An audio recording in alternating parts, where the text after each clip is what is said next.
आज के लेक्चर के तो 3 पार्ट्स होंगे ना। एक तो वो जो नॉर्मल हमारे 2 पार्ट्स अपलोड होते हैं ऑनलाइन में, और एक 20-25 मिनट के लिए एक्स्ट्रा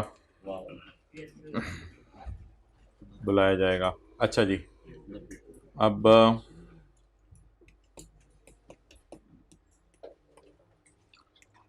ये ऑनलाइन वाले हजरात को गवाह बनाकर इनको मोबाइल में वापस कर रहा हूँ। कैसा गुजरा दिन? सच्ची सच्ची बताना। बेहतरीन? नहीं, मैंने पहले से तो नहीं कुछ बताया हुआ आपको? थोड़ा थोड़ा फील हो रहा था कुछ?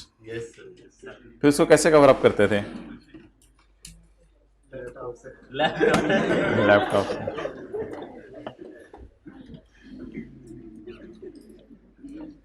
निकालें जी, माशाल्लाह। अब तो किताब है आपके पास। आज पास paper question number 15।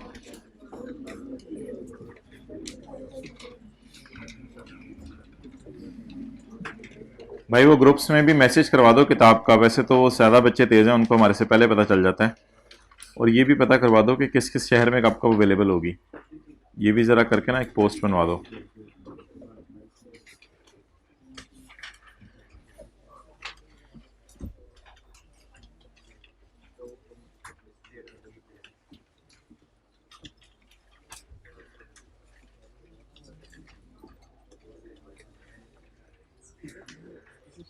Okay, question number 15।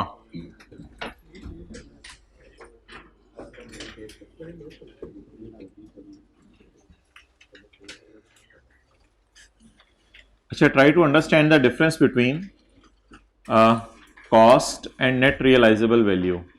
बातें बाद में कर लेना यार। कॉस्ट और नेट रियलाइजेबल वैल्यू क्या चीज़ है, और ये क्या हमने बहस की थी। ये IS2 को इससे आप मिक्सअप ना करें।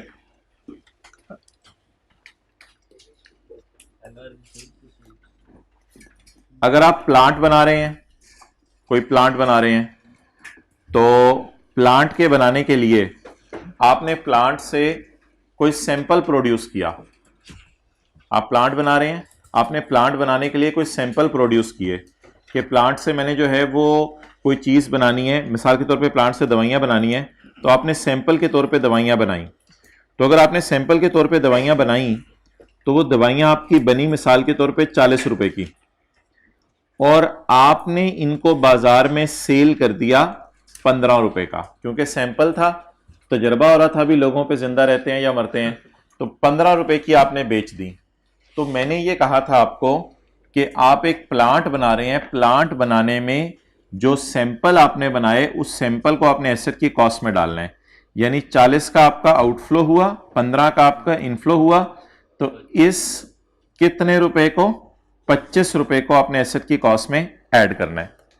सिमिलरली आप कोई इनटेंजिबल बना रहे हैं, आप कोई फॉर्मूला बना रहे हैं, आप कोई डिजाइन बना रहे हैं, तो उस फॉर्मूले की बेस पर आपने सैंपल के तौर पे कुछ बोतलें बनाई।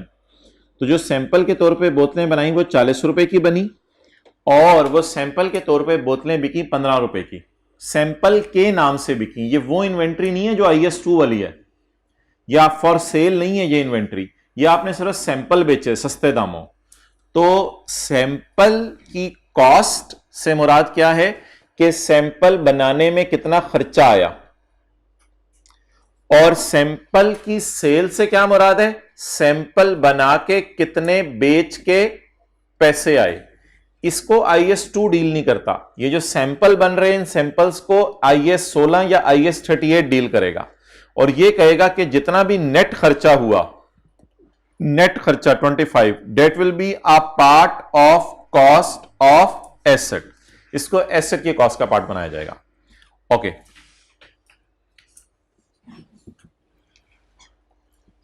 सवाल में अभी मैं सारी बातें करता हूं, सवाल पूरा करा लो फिर सवाल लेता हूं। ये जो ऊपर वाले खर्चे हैं, इनके अलावा DL has also incurred directly attributable salaries and overheads of 5 million and 1.5 million. Salaries क्या होंगी, वो जो व्हाइट कोट वाले बंदे हैं उनकी तनख्वाहें, और ओवरहेड्स क्या होंगे, वहां पे जो बिजली इस्तेमाल हो रही है और बाकी चीजें इस्तेमाल हो रही हैं, या कोई लैब की बिल्डिंग का किराया, जो भी चीजें हैं। सैलरीज और ओवरहेड्स उन्होंने इनकर किए 5 और 1.5 मिलियन के रिस्पेक्टिवली इन ईच मंथ, हर महीने। तो ये पर मंथ अमाउंट है या टोटल अमाउंट है? इसको किसी से डिवाइड नहीं करना आपने। ये 9 महीने या 10 महीने या 12 महीने की अमाउंट नहीं है। It is not a total amount, it is already per month. ये पर मंथ अमाउंट है over the development period of a, और ये जितना अरसा डेवलपमेंट चलती रही है उतना अरसा ये खर्चा होता रहा है। The recording criteria of capitalisation of internally generated intangible was met on यकम अप्रैल। इस बात को उल्टे तरीके से पढ़ें, it means it was not met before. अगर यकम अप्रैल को रिकॉर्डिंग क्राइटेरिया पूरा हो गया तो यकम अप्रैल से पहले रिकॉर्डिंग क्राइटेरिया पूरा नहीं था। And commercial production was commenced on यकम नवंबर। और वो जो चीजें आपने बाजार में बेचनी है, सैंपल वाली नहीं, जो चीजें अब आपने रियली बाजार में बेचनी है उनको अब बना के बेचना शुरू कर चुके हैं। किस महीने में? यकम नवंबर। अब सवाल के अंदर 3 डेट्स क्रिटिकल हैं जहां से हमने पता चलाना है कि लैब खुली कब, लैब बंद कब हुई। ये तो हमारी बॉर्डर लाइन हो जाएगी। और इन दोनों के दरमियान, अब मेरा हाथ कोई नहीं है, तीसरा तो मैं मुंह ला रहा हूं, इन दोनों के दरमियान कोई एक स्टेज आई होगी जिस स्टेज पे आपकी कौन सी वाली डेवलपमेंट शुरू हो गई होगी? अच्छी वाली डेवलपमेंट शुरू होगी। वो यहां भी हो सकती है, वो फेज यहां भी हो सकती है, वो किसी भी जगह पे हो सकती है। तो लैब खुलने और लैब बंद करने की तारीख को पहले हम हाईलाइट करते हैं, फिर हम देखते हैं अच्छी वाली डेवलपमेंट कब शुरू हुई। तो रिसर्च को तो उसने फारिगी करा दिया है, उसने कहा डेवलपमेंट स्टार्ट हुई है यकम जनवरी 2020 को, और कमर्शियल प्रोडक्शन प्रोडक्ट की शुरू हो गई है। प्रोडक्ट की कमर्शियल प्रोडक्शन फैक्ट्री में शुरू होगी। तो फैक्ट्री को हैंडओवर कर दिया था R&D डिपार्टमेंट ने यकम नवंबर को। तो नाउ डेवलपमेंट स्टार्ट कब हुई? डेवलपमेंट स्टार्ट हुई, ये की डेट्स हैं सवाल में इंपॉर्टेंट, यकम जनवरी 20 को। अच्छा, डेवलपमेंट एंड होने वाली डेट ना आपने थोड़ा सा नीचे करके लिखा करनी है, क्योंकि इन दोनों के दरमियान में एक डेट आया करेगी जिससे से अच्छी वाली डेवलपमेंट शुरू हो जाएगी। डेवलपमेंट एंड कब हुई? यकम नवंबर 2020 को। यकम नवंबर 2020 को। रिकॉर्डिंग क्राइटेरिया का पूरा हुआ यकम अप्रैल को। तो रिकॉर्डिंग क्राइटेरिया मेट, जिससे से अच्छी वाली डेवलपमेंट शुरू हुई, किस दिन पूरा हुआ? यकम अप्रैल 20 को। अच्छा, अब जनवरी फरवरी मार्च में होने वाले खर्चों को हम एक्सपेंस आउट करेंगे, और अप्रैल मई जून जुलाई अगस्त सितंबर अक्टूबर 7 महीने के खर्चों को हम कैपिटलाइज करेंगे, but depending upon the nature of खर्चा। अन्य वह खर्चों को कैपिटलाइज नहीं करेंगे कि एडवर्टाइजमेंट भी कैपिटलाइज की हो, स्टाफ ट्रेनिंग भी कैपिटलाइज की हो। ठीक है, एडवर्टाइजमेंट और स्टाफ ट्रेनिंग कभी कैपिटलाइज नहीं होती। तो जनवरी फरवरी मार्च के खर्चों को एक्सपेंस में डालेंगे, और अप्रैल मई जून जुलाई अगस्त सितंबर अक्टूबर 7 महीने के खर्चों को क्या करेंगे? कैपिटलाइज करेंगे। अब जरा देखते हैं कि ये जो खर्चे हैं, ये खर्चे 3 + 7 10 महीने के हैं या हर महीने का खर्चा अलग अलग दे रहा है? जल्दी बताएं। हर महीने का खर्चा अलग अलग दे रहा है। आप बताएं, जनवरी के अंदर क्या चली? रिसर्च चली। अब बता दें इसको मैंने क्या करना है? Expense out. फरवरी मार्च, ये सवाल ज्यादा अच्छा है, हर महीने का खर्चा अलग अलग बता रहा है। फरवरी मार्च में क्या चली? डेवलपमेंट। फरवरी मार्च में क्या चली? लेकिन फरवरी मार्च में रिकॉर्डिंग क्राइटेरिया पूरा, इसको आप वर्किंग में लिख सकते हैं पेपर में शुरू में कि इस दिन ये हुआ, इस दिन ये हुआ। अच्छा, फरवरी मार्च में डेवलपमेंट क्राइटेरिया पूरा, इसलिए इसको भी कहां डाल दें? एक्सपेंस में। अप्रैल मई जून जुलाई क्या बना? Pilot plant. पायलट प्लांट किन एक्टिविटीज में फॉल करता है? डेवलपमेंट में। अप्रैल मई जून जुलाई, ओ लकीली ये अप्रैल मई जून जुलाई ही सारा हमारा रेलेवेंट है। और अगर ये यकम मई को हुआ होता तो फिर ऐसी सूरत में ये खर्चा 4 महीने का होता। इस 40 को हम 4 से डिवाइड करते और फिर अगर यकम मई को रिकॉर्डिंग क्राइटेरिया मीट हुआ होता तो फिर 3 महीने से मल्टीप्लाई कर दे। लेकिन now we are very lucky कि पायलट प्लांट की सारी phase already fall under the good development. That's why this 40 will be capitalized. इसके बाद रजिस्टर कराने की जो फीस है वो भी कैपिटलाइज होगी। अच्छा, सैंपल बनाए, अगस्त सितंबर अक्टूबर में सैंपल बनाए, थोड़ी सी अपनी विजन ब्रॉड करें चीजों का। इसका मतलब है हमें पता चला कि सैंपल भी लैब के अंदर बंदों को रख के ही हम बनवा रहे हैं कि यार तुम ये सैंपल बनाओ चीजों के। तो अगस्त सितंबर अक्टूबर में सैंपल बनाए, क्या ये इन्वेंट्री है या सैंपल हैं? सैंपल हैं। तो ये नहीं कहना कि ये इनकी कॉस्ट है और ये इनकी एनआरवी है, दोनों में से लोअर उठा लूं। IS2 will not deal it. Development अभी चल रही है, अगर डेवलपमेंट चल रही है तो IS2 डील करता है फैक्ट्री में जो यूनिट्स बने हैं उनसे। ये तो अभी क्या चल रही है? डेवलपमेंट। तो डेवलपमेंट फेज में सैंपल बनाए, सैंपल बनाकर कितने पैसे खर्च किए, सैंपल बनाने पे कितने पैसे खर्च किए? Expenditures have been incurred. Sample बनाने पर कितने पैसे खर्च किए? 32। असल में लिखा होना चाहिए था सैंपल की सेल वैल्यू या रियलाइजेबल वैल्यू। अब सैंपल सस्ते दामों बिकेगा, इसकी रियलाइजेबल वैल्यू 20 है, लेकिन नेट का लफ्ज उसने इसलिए लिखा है कि ऐसा हो सकता है सैंपल 21 रुपए के बिके और 1 रुपए कोई बेचने का खर्चा आ जाए, सेलिंग कॉस्ट, एडवर्टाइजमेंट कॉस्ट, कोई इस किस्म का खर्चा हो, कॉस्ट टू सेल जिसे आप कहते हैं, इसलिए उसने लिखा। वरना ये वो सेल प्राइस है जिसको थोड़ी देर पहले हमने डिस्कस किया था। तो सैंपल बनाने पर खर्चा कितना आया? एक्सपेंडिचर हैव बीन इनकर्ड कितना? 32। और सैंपल के अगेंस्ट रियलाइज कितना होगा? तो सैंपल बनाने पर हमने 32 का खर्चा किया, शुक्र है कोई थोड़ा बहुत 20 रुपए रिकवर हो गया, तो नेट कितने रुपए बचे? 12 रुपए। इस 12 रुपए को हम एसेट की कॉस्ट में क्या कर देंगे? ऐड कर देंगे। ये अच्छी वाली डेवलपमेंट फेज ही चल रही है अभी।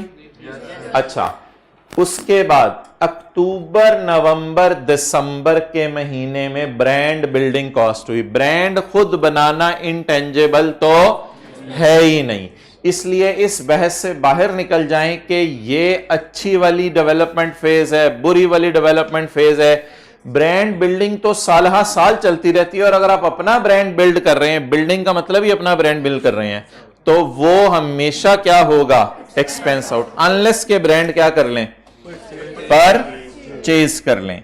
लेकिन ये सारा डेटा देखने के बाद हम बड़े हैरान हुए। हमने कहा प्रोटोटाइप्स बन रहे हैं, पायलट प्लांट बन रहा है, फीस है रजिस्टर होने की, साइंसदानों की तनख्वाहें कहां गई? इसका मतलब है तुम लोग सिर्फ मटेरियल ही बना रहे हो, प्लांट ही बना रहे हो, फीस पे कर रहे हो रजिस्टर कराने की, सैंपल बना रहे हो, तो साइंसदानों को कोई तनख्वाह नहीं दे रहे। तुम्हारा कौन सा प्रोजेक्ट है जो रोबोट से चल रहा है? उन्होंने कहा रोबोट से नहीं चल रहा, वो हम मानते हैं। अब वो लैब के अंदर कुछ और खर्चे बच गए थे, वो उसने कहा वो जरा मैं बताता हूं, DL हैज ऑल्सो, इसका मतलब है ये तो हुए ही हुए, इसका मतलब है ये वाली फिगर्स ऊपर इंक्लूड नहीं है। DL हैज ऑल्सो इनका directly attributable salaries and overheads of ₹5 million and 1.5 million. Salary से मुराद उनकी तनख्वाहें, 1.5 मिलियन ओवरहेड से मुराद उस फैक्ट्री के अंदर होने वाले खर्चे इन each month over the development period of new product. ये खर्चे 10 महीने हुए हैं, ये खर्चे 10 महीने हुए हैं। In each month over the development period, it is development period. हर महीने यह खर्चा हुआ है और 10 महीने तक यह खर्चा होता रहा है। The development period is this one. हां, एक बात मैं थोड़ी सी मानता हूं, सवाल में गलतियां ना निकालने बैठ जाइएगा। जनवरी में रिसर्च चलती रही है, लेकिन उसने जब सवाल शुरू किया तो उसने डेवलपमेंट का इनाम दे दिया है, इसलिए कोई सवाल में गलती ना निकालिएगा, ये रिसर्च क्यों तुमने लिखी हुई है यहां पे। तो डेवलपमेंट फेज के अंदर आपकी पर मंथ की फिगर्स गिवन है। अब वन बाय वन चलते हैं और देखते हैं क्या किन किन चीजों को हमने कैपिटलाइज करना है। तो सबसे पहले जब हम कॉस्ट निकालने के साइड पे आएंगे तो कॉस्ट किसकी है जी? पायलट प्लांट की। कितनी?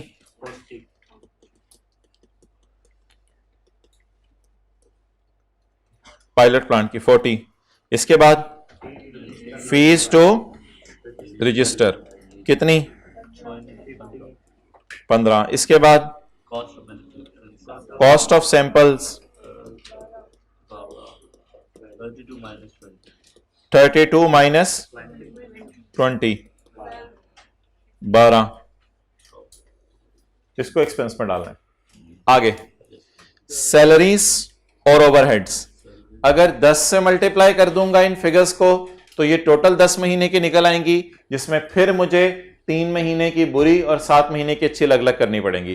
तो शुक्र है ये ऑलरेडी ईच मंथ लिखा हुआ है, तो इसलिए इसको एक ही दफा मल्टीप्लाई कर दूं अप्रैल मई जून जुलाई अगस्त सितंबर अक्टूबर और नवंबर से।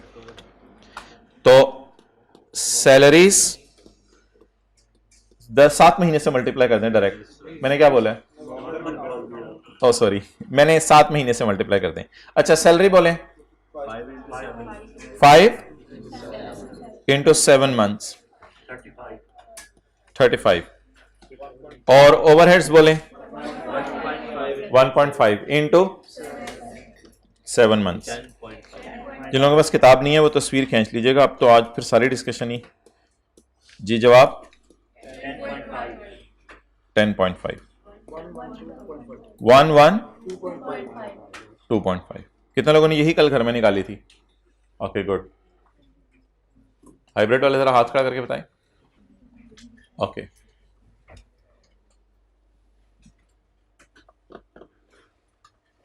अच्छा जी, सवाल की रिक्वायरमेंट देख लेते हैं क्या है।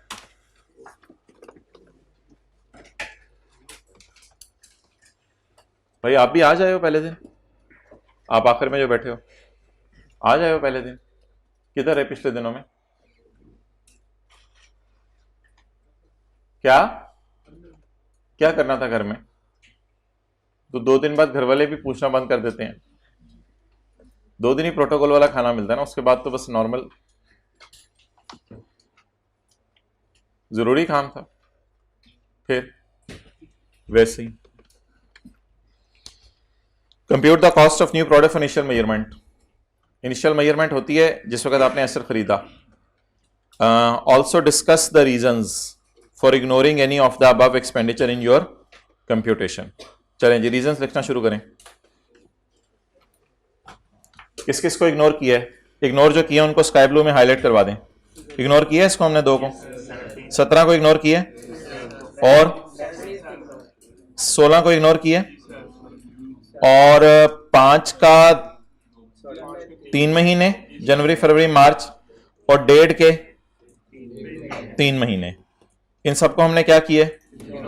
तो लिखना शुरू करते हैं इग्नोर करने के reasons. Evaluation of possible alternatives is an example of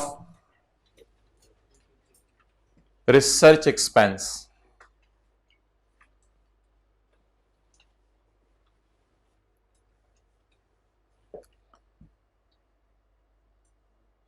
बाकी फिक्रा सवाल से उठा लें। Therefore it is ignored in computation of cost. Therefore it is ignored in computation of cost. आना है या रोजाना आया करना है?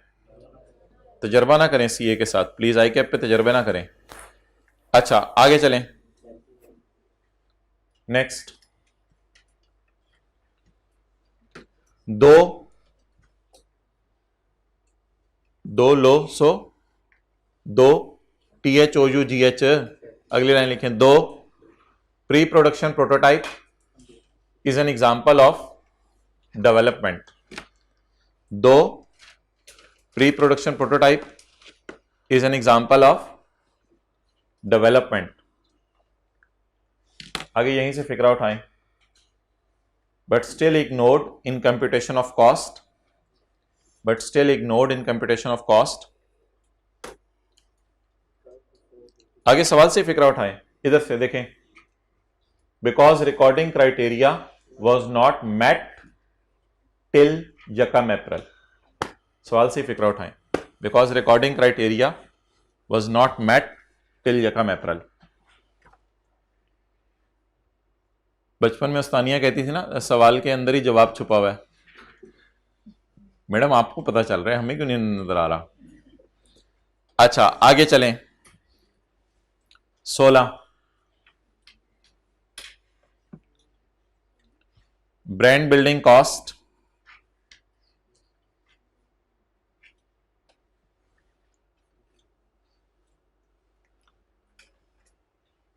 is an internally generated brand, so it is not capitalized.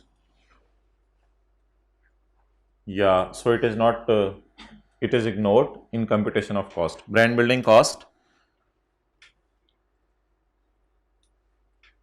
क्या लिखवाया था? Is an internally generated brand, therefore it is ignored in the computation of cost.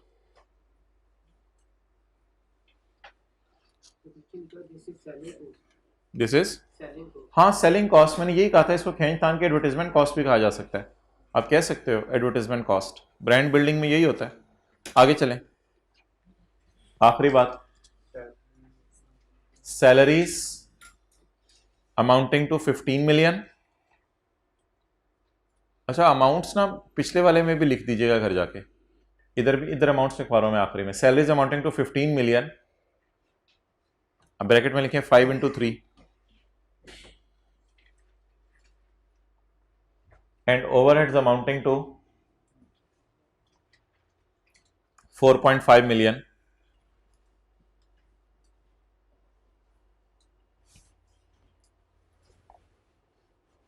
(1.5 into 3) are incurred in January to मार्च।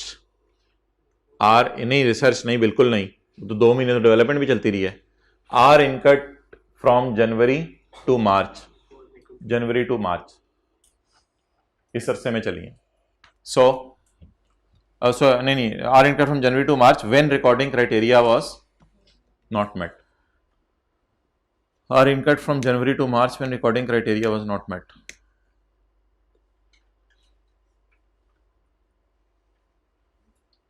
आगे फिर वही लिखते हैं, therefore these are ignored in computation of cost. Therefore these are ignored in computation of cost. अब पूछो। Sir मैं कह रहा था कि अगर सेल प्रोसीड ज़्यादा हो, तो अगर 32 की कॉस्ट आई है और 35 नेगेटिव माइनस कर दो, माइनस कर दें। सर डायरेक्टली एट्रिब्यूटेबल मतलब कि अगर शुरू से रिसर्च में भी आ रहे हैं तो वो डायरेक्टली एट्रिब्यूटेबल तो है ना कॉस्ट पे। हाँ बट जब तक रिसर्च चलेगी और बुरी वाली डेवलपमेंट, तब तक एक्सपेंस ही होता रहेगा। क्या चीज़? नहीं, प्रोडक्ट से मुराद है new product, new design, new formula.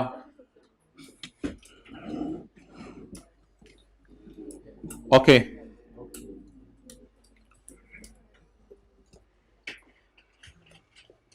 अच्छा, कल वाले सवाल में वो मुझे बता दें, अगर टैक्स रिफंडेबल लिखा होता या हम एज्यूम करते रिफंडेबल है तो एंट्री क्या होती फिर?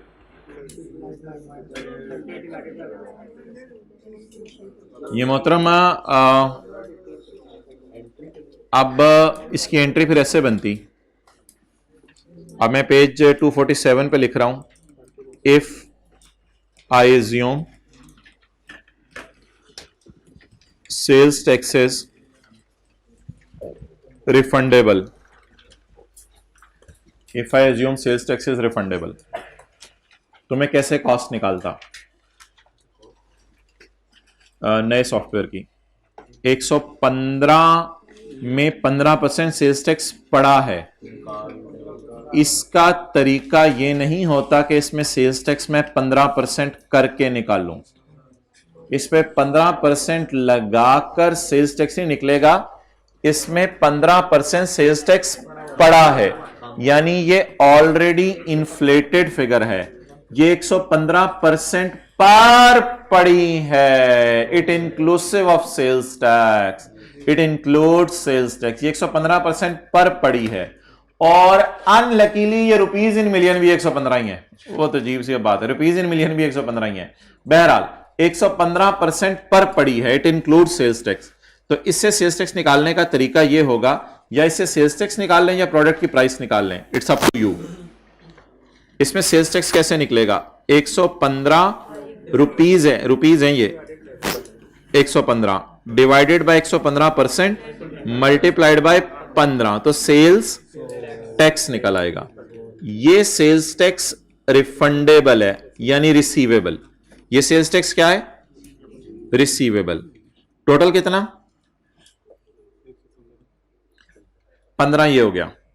अच्छा जी, सॉफ्टवेयर की कॉस्ट में कितना जाएगा? अब 115 टोटल था, 15 चला गया इधर, तो बाकी 100 किधर चला जाएगा? सॉफ्टवेयर की कॉस्ट में। 2 किधर चला जाएगा? एक्सपेंसेस में, ट्रेनिंग का।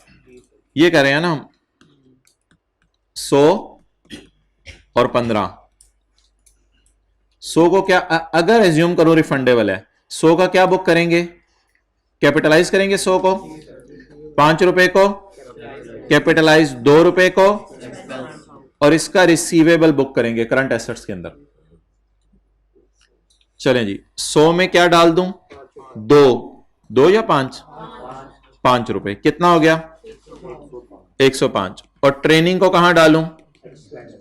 एक्सपेंस में, कितने होगी? 2। ये किसी को पता है? डबल एंट्री बन रही है, डेबिट साइड पूरी हो गई है। अच्छा, अब क्रेडिट कैश 122, ये डबल एंट्री पूरी होगी। तो अब इंटेंजिबल के नोट में कितनी कॉस्ट जाती? 105। लेकिन कल हम कितनी लेके गए थे? वजह हमने एज्यूम किया था सेल्स टैक्स क्या है, आज क्या एज्यूम कर रहे हैं? रिफंडेबल है।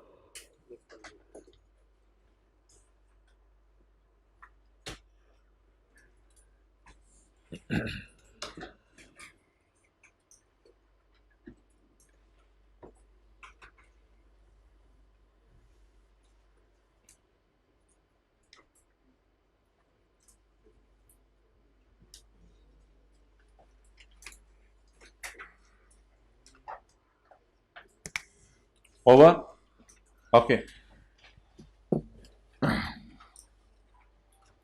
अच्छा जी, आज हमने अब 2 कॉन्सेप्ट्स करने हैं, बल्कि 3। एक हम करेंगे एक्सचेंज ऑफ एसेट्स, FAR 1 वाला। एक हम करेंगे गवर्नमेंट ग्रांट, और तीसरी चीज हम करेंगे अमोर्टाइजेशन और इम्पेयरमेंट की डिस्कशन। तो लेट्स स्टार्ट, शुरू में आ जाएं। किताब ले ली हुई आप लोगों ने, गवर्नमेंट ग्रांट निकालें, पेज 605 205, पेज 205।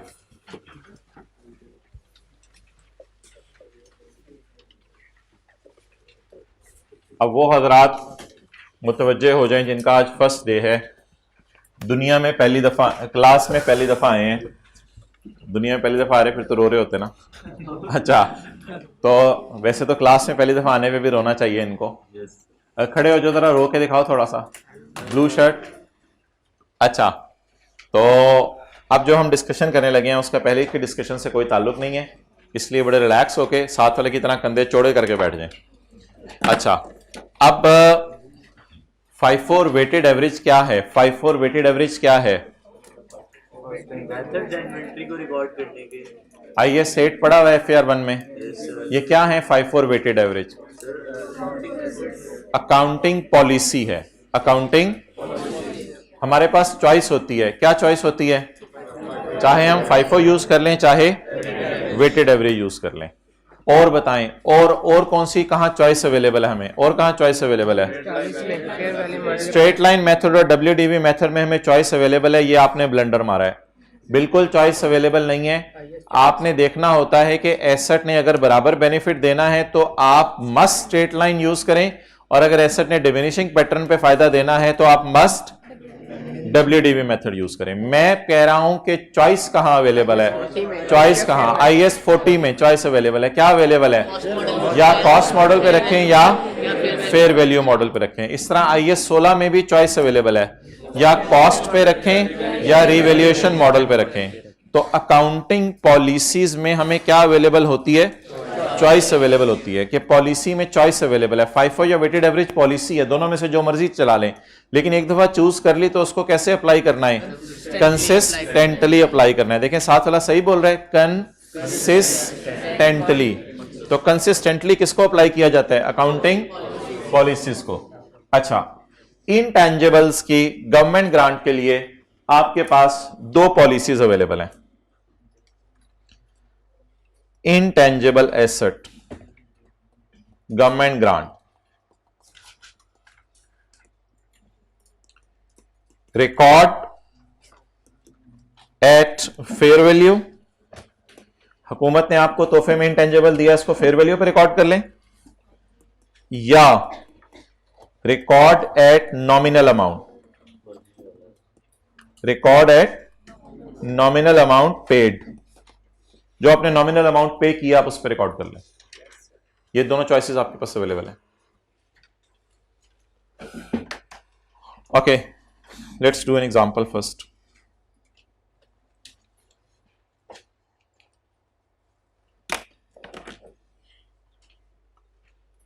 तो लिखें, we can choose any of the policy. हमारे पास चॉइस है, हम कोई भी पॉलिसी चूज कर सकते हैं।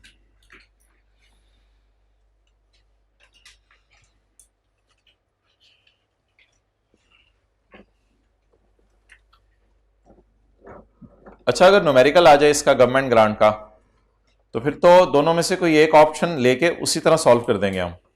लेकिन अगर थ्योरी का सवाल आए कि डिस्कशन करो, गवर्नमेंट ग्रांट मिली है, तो फिर डिस्कशन में तो फिर दोनों साइडें डिस्कस कर दें कि ये वाली चॉइस भी अवेलेबल है, ये वाली चॉइस भी अवेलेबल है। लेकिन अगर न्यूमेरिकल करना है तो फिर दोनों रास्ते पे चलना मुश्किल होगा, अनलेस के मार्क्स इतने ज्यादा हों कि हमें लगे कि दोनों तरीके से चल के उसको दिखा दें। Government granted the entity an intangible asset, we paid a nominal amount of ₹2000। पैसे कितने दिए? However the fair value of intangible is 50,000। बाजार में कितने के? 50,000 का। हमें कितने में मिला? 2,000 का। What is fair value? 50,000। What is nominal amount paid? 2,000। We have choice available. पहले रिकॉर्डेड फेयर वैल्यू और नॉमिनल अमाउंट दोनों को देखते हैं। अच्छा जी, at fair value, at nominal amount. Nominal amount में बताएं, intangible asset debit, cash credit. कितने से? 2,000 से। और पहले साल के एंड पे अमोर्टाइजेशन चार्ज करेंगे आप। और लाइफ के इंटेंजिबल की, लाइफ इंटेंजिबल की 5 साल। तो कॉस्ट को किस पे डिवाइड कर दूं? 5 साल के ऊपर। तो एंट्री क्या बन जाएगी? Amortisation debit, cumulated amortisation credit. जी, 2,000 डिवाइडेड बाय 5, 500, 400। तो ये कौन सा मेथड हो गया? Nominal amount. दूसरी कौन सी चॉइस अवेलेबल है? Fair value. फेयर वैल्यू में क्या एंट्री होगी?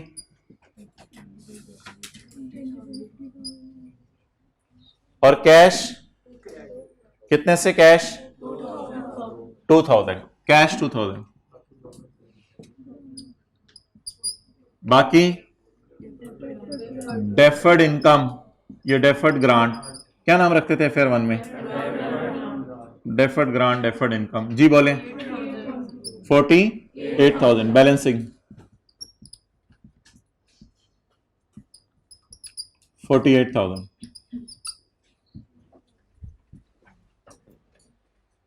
अच्छा जी, अब आप देखें दोनों चीजों को आहिस्ता आहिस्ता किताबों से खत्म करना है।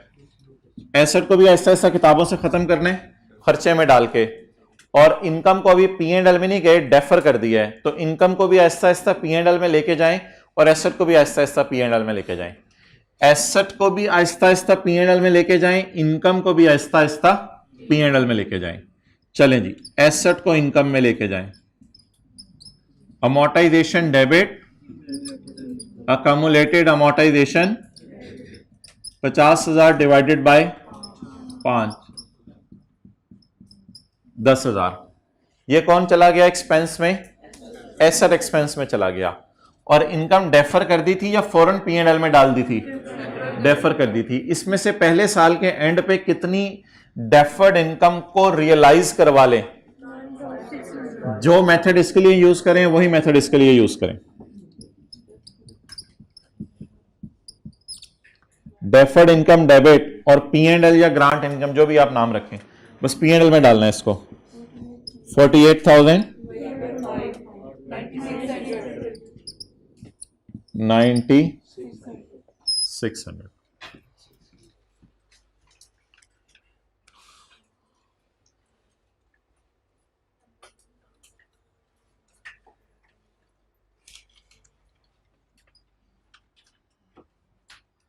How profit will differ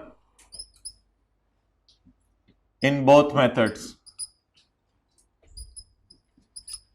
profit में वो जो प्रॉफिट होता है टोटल बिजनेस का, उस पर क्या फर्क पड़ेगा दोनों मेथड्स फॉलो करने से? No effect. प्रॉफिट पे कोई इफेक्ट नहीं पड़ेगा, इसलिए कि हमने इधर खर्चा बुक किया 400, इधर खर्चा बुक किया है 10,000 और इनकम बुक की है 90। 10,000 में से जब आप 9600 माइनस करेंगे तो 400 रुपए बच जाएंगे, खर्चे में जा रहे हैं। इधर ओवरऑल प्रॉफिट पे इंपैक्ट नहीं है, लेकिन लाइन आइटम्स तो चेंज होंगे, लेकिन ओवरऑल प्रॉफिट पे कोई इंपैक्ट नहीं होगा इसका। जो मर्जी मेथड फॉलो कर लें, P&L will remain the same, but line items में अमोर्टाइजेशन डिफरेंट अमाउंट्स पे नजर आएगी। जल्दी कर लें और फिर जो वो अंग्रेजी लिखी हुई है वो भी पढ़ लें। पेज 205 पे जो एग्जाम्पल के ऊपर अंग्रेजी है।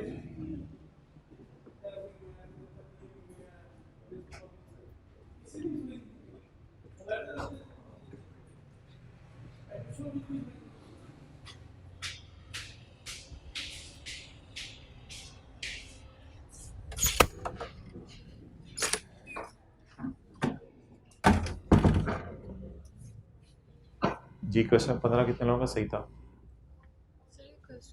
हाँ पूछो।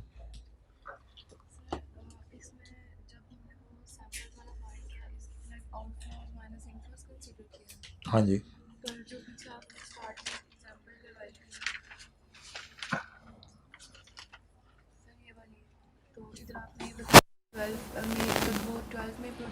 वही किया था 30 माइनस 12। सर अगर सैंपल्स 12 में प्रोड्यूस हुए हैं और 12 में सोल्ड और नेट इफेक्ट नहीं, ये प्रोड्यूस होने की ये कॉस्ट है, टेस्टिंग कॉस्ट, ये प्रोड्यूस होने की कॉस्ट है। तो इसको फिर आप खाली इस तरह लिखें, सैंपल सोल्ड। ये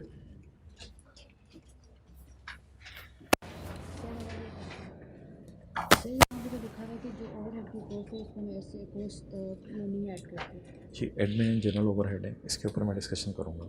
उधर ऐसा उसने लिखा हुआ था।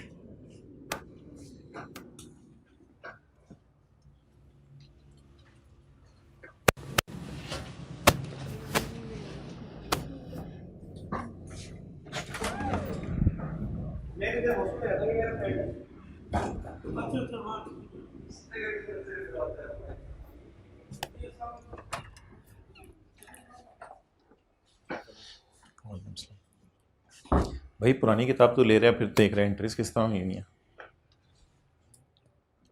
जरा आप खरीद लो बुक, रिकॉर्ड तोड़ दो आज।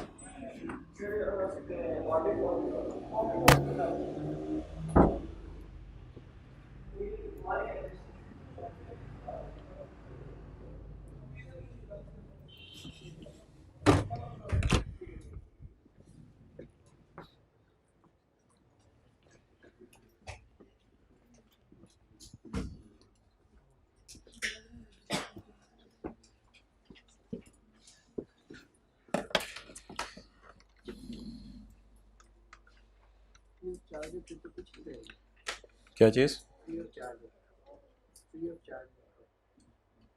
हाँ, जीरो पे रिकॉर्ड होगा। A government transfers or allocates intangible assets such as airport landing rights, licenses to operate radio or television stations, import licenses, import करने का Kota, इजाजतनामा, rights to access other resources, An intangible may be acquired free of charge or for nominal consideration by way of government grant. IS 20 allows the intangible assets and the grant to be recorded at fair value initially or at a nominal amount plus any expenditure that is directly attributable to preparing the asset. Nominal amount में कोई चीज़ plus भी करनी पड़ सकती है, that is directly attributable. हो सकता है कोई आप इंटेंजिबल आपको मिले, उसकी फेयर वैल्यू हो 50,000 और आपको इंस्टॉल करवाने पे 1,000 रुपये का खर्चा आ जाए, तो फिर आपने 50,000 रुपये में 1,000 फेयर वैल्यू तो होगी, उसमें भी ऐड कर देना, और अगर ये वाला सिनेरियो हुआ तो उसमें भी आपने ऐड कर देना है। तो ये किसी सवाल में देख लेंगे। वो तरीका नॉर्मली है कि आपने इंस्टॉलेशन और बाकी सारी चीज़ें एसेट की कॉस्ट में क्या करनी होती हैं, फीस टू रजिस्टर क्या करनी होती हैं, एसेट की कॉस्ट में ऐड करनी होती हैं। ओके, एक्सचेंज ऑफ एसेट्स आ जाए। एक्सचेंज ऑफ एसेट्स इसी पेज पे है मेरे ख्याल से, इसी पेज पे है। ये नोट्स में तो नहीं है ना जो बांटे थे? नहीं, किताब पे है। हाँ बस ठीक है, तस्वीर खींच ले इतने सी की अगर खींचनी है नोट्स में। जो नोट्स दिए हैं उनमें पेज 205 है, 4 है, 5 नहीं है अनलकीली। ठीक है, इसीलिए कहा जाता है बुक ले लें। ये किसी ऐसे के पास बैठे जिसके पास बुक हो। अच्छा जी, एसेट्स एक्सचेंज होते हैं, उसमें एक चीज जा रही होती है और दूसरी चीज आ रही होती है। बड़ी बात बताई, जबरदस्त हो गया।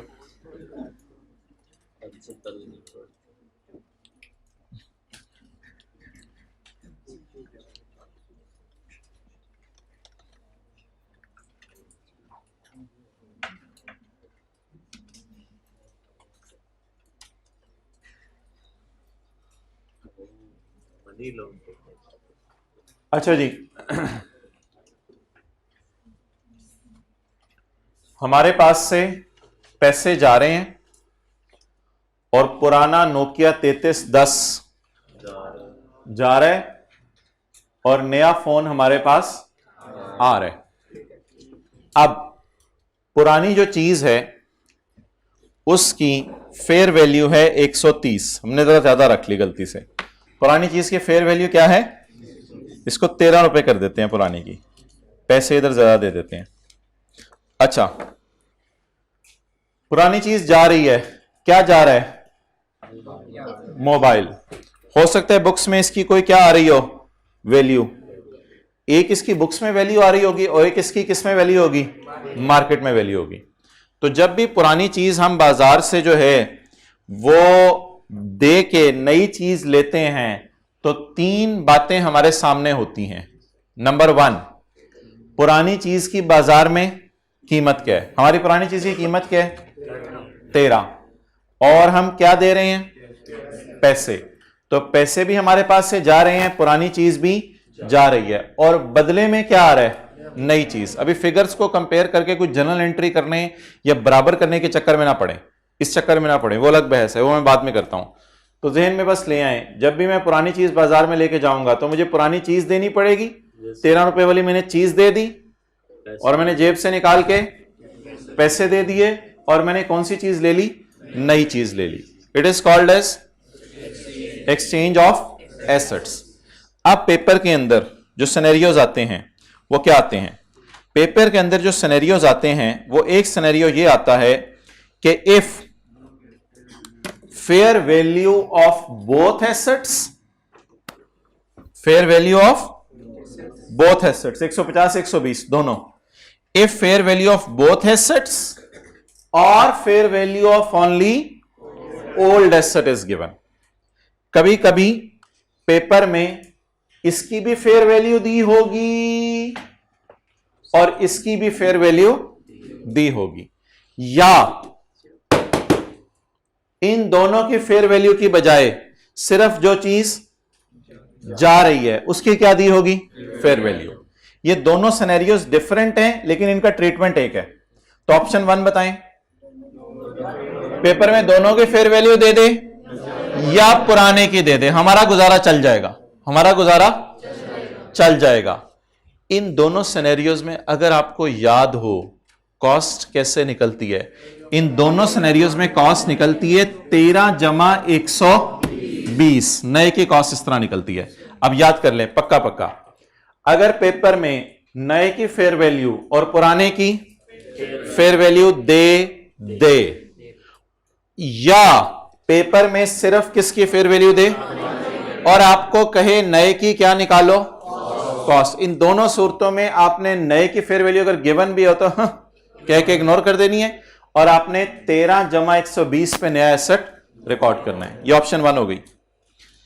If fair value of both is given और fair value of only old is given, तो cost of new is equal to fair value of old 13 रुपए प्लस कैश। कई दफा माइनस भी करना पड़ता है कैश अगर वो दूसरी चीज सस्ती हो। ये लाइन छोड़े।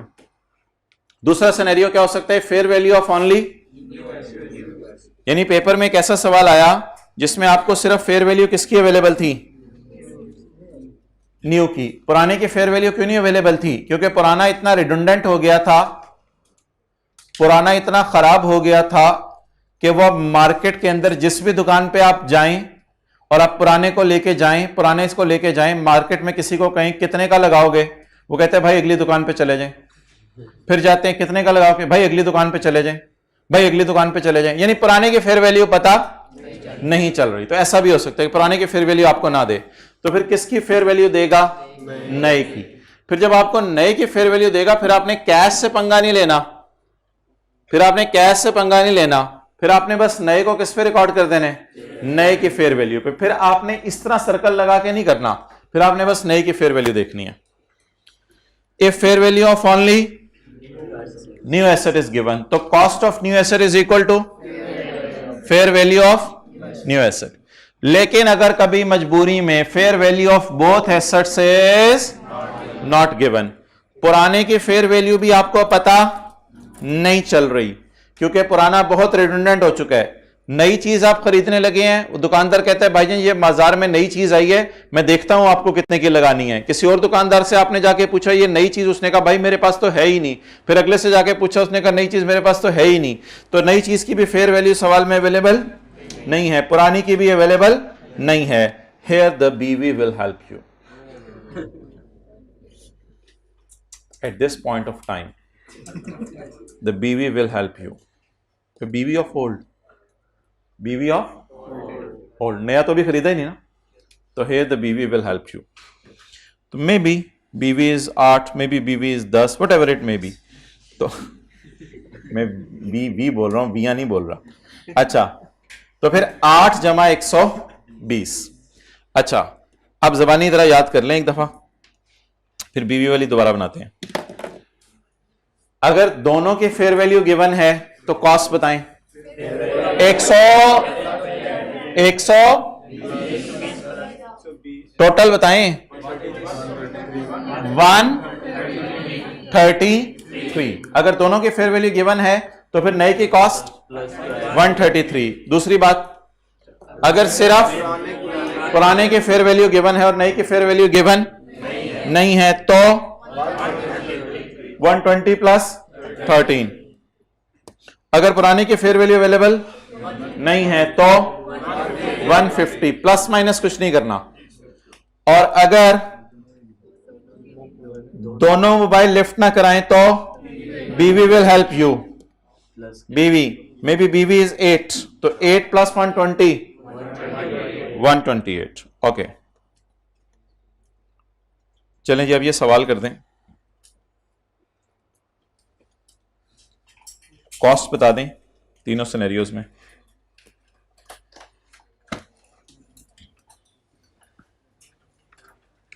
रिक्वायरमेंट में हमने 3 सिनेरियो रखे हैं।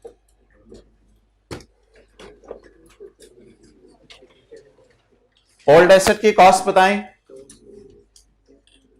ओल्ड एसेट की कॉस्ट बताएं 200। ओल्ड एसेट की कम रिडक्शन 80। ओल्ड एसेट की बीवी, बीवी तुम साइड पे, अभी बीवी को मत, पहले सिनेरियो देखते हैं। एक सिनेरियो आएगा जिसमें बीवी को भी लिफ्ट करानी है, अभी बीवी साइड पे। Other information, fair value of old asset is 130, fair value of new asset is, cash paid is 12। अच्छा जी, अब सिनेरियो 1, सिनेरियो 1, अफ्तारी में ज्यादा नहीं खाया करना। Scenario 1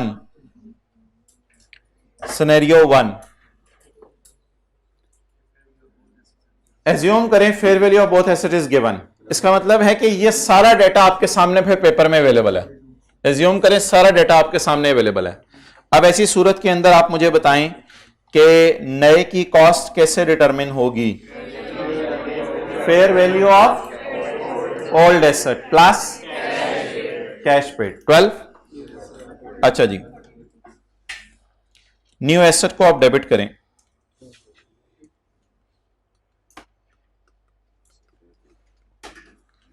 What is the fair value of old? What is cash paid? 12. What is total? 142. ये तो मैंने सॉल्यूशन में निकाला हुआ है, लेकिन आप मुझे जनरल एंट्री भी करवा दें साथ ही। जनरल एंट्री जरा पूरी कर दें। पुराने एसेट को किताबों से निकालें। ये बहस मेरी खत्म हो गई। हमने जो सुबह से बहस कर रहे थे वो ये वाली थी कि नए की कॉस्ट कैसे निकालनी है। बाकी तो सवाल आसान है। पुराने एसेट की कॉस्ट बताएं। पुराने एसेट की कॉस्ट 200। पुराने की accumulated depreciation 80। Cash paid 12। Balancing figure loss gain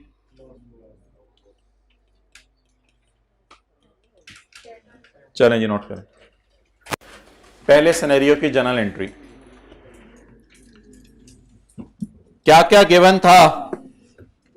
पुराने की फेयर वैल्यू और नए की दोनों गिवन थी। हमने किसको गले लगाया? पुराने की फेयर वैल्यू और कैश।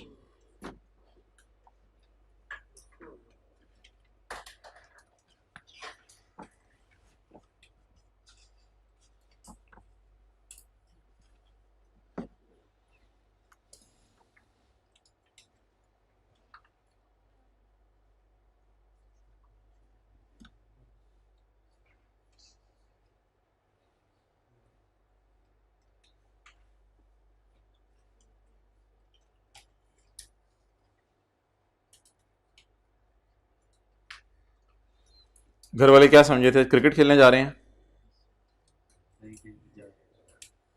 यकीन आ गया उनको? पढ़ने जा रहे हो?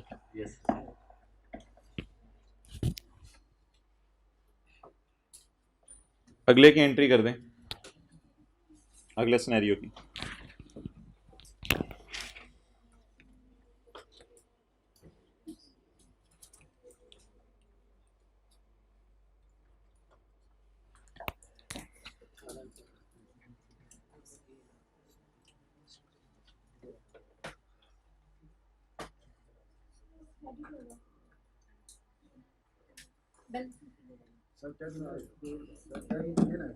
ये गेन आ रहे तो किसने लॉस बताया था? क्लास के बाद मिलेंगे। इतनी देर से बैठे हुए हैं, चुप सारे बैठे हुए हैं।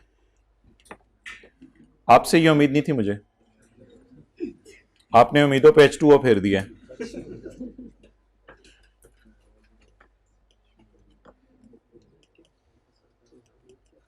P&L बैलेंसिंग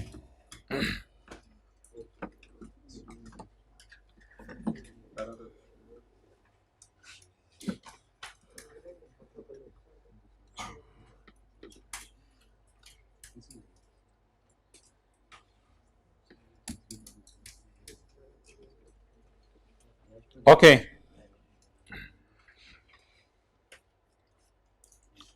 अगला scenario, if fair value of only new is given. अब एक चीज देखें जो मैं करने लगा हूं। इसका मतलब है कि आपको क्या गिवन नहीं है? ओल्ड की फेयर वैल्यू। अब जरा सिनेरियो 2 को पढ़ें। If fair value of only new is given, तो व्हाट डज इट मीन कि ओल्ड की फेयर वैल्यू गिवन? अब मैंने छुपाई इसलिए कि पेपर में आपको दी ही नहीं होगी। अब आप ये डाटा देख के बताएं, बहालत मजबूरी किसकी फेयर वैल्यू पे गुजारा चला लें? आइडियल सर्कमस्टांस ये पुराने की फेयर वैल्यू अवेलेबल हो, लेकिन नहीं है तो फिर गुजारा किस पे चला लें? नई की। लेकिन अब इसमें कैश वाला पंगा नहीं डालना। अब बस 150 को उठाएं और 150 को उठा के पुत्र इधर आ, ये 150 बस एज इट इज लिख दिया। पुराने की कॉस्ट पुराने की कम reduction 80, cash 12, 18, gain sir gain नहीं, gain sir gain, sir loss, sir balance sheet, sir P&L।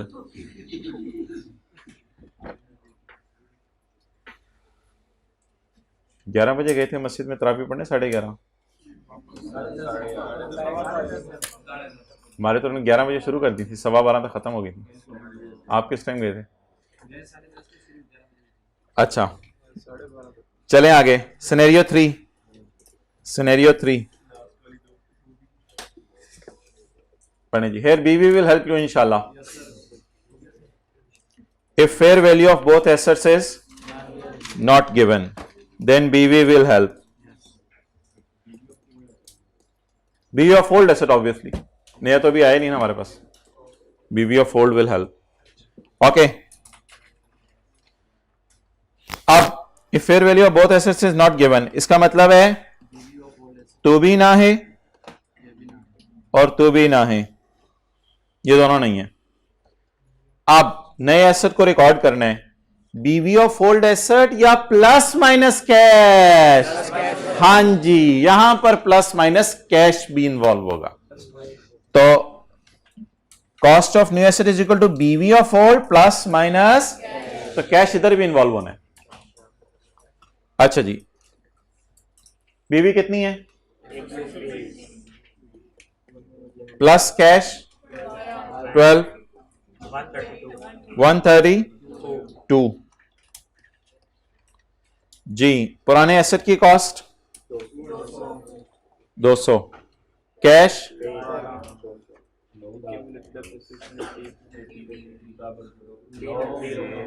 ऐसी सूरत में असल में बुक वैल्यू भी आपने रिकॉर्ड की है तो कोई गेन लॉस नहीं आएगा। आप क्लिप दोबारा शुरू करो अगला।